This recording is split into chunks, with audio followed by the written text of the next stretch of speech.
Asia's economic growth may surpass projections made by the International Monetary Fund's IMF of 4.7% next year, depending on the strength of the domestic demand and an anticipated recovery in exports.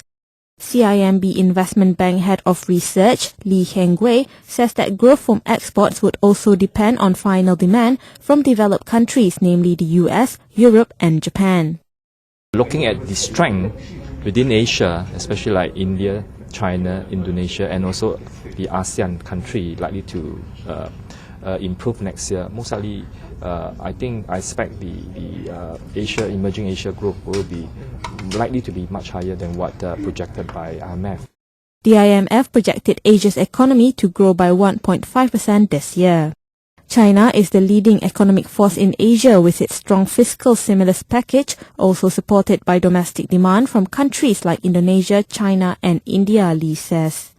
He adds that the boost of consumer and business sentiment in the region and the expected recovery in the developed world will pave the way for a global recovery next year. I expect the pace of the global recovery will be very gradual and moderate. I think stronger growth will only come in maybe in 2011. So we are working 2 years from now. We are moving from the global economy is moving from a recession to stabilization and recovery.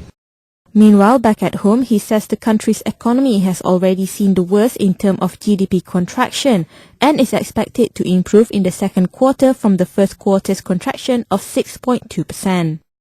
He expects second quarter GDP figure to hover between -5 to -5.6%. Second quarter GDP growth figures will be announced next week.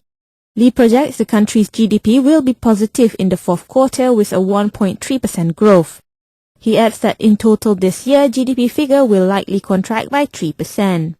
The driver for the local economy would come from government fiscal expenditure and also a recovery in consumer demand. Lee adds the projected recovery in export next year is in line with the moderate recovery expected in advanced and Asian economies.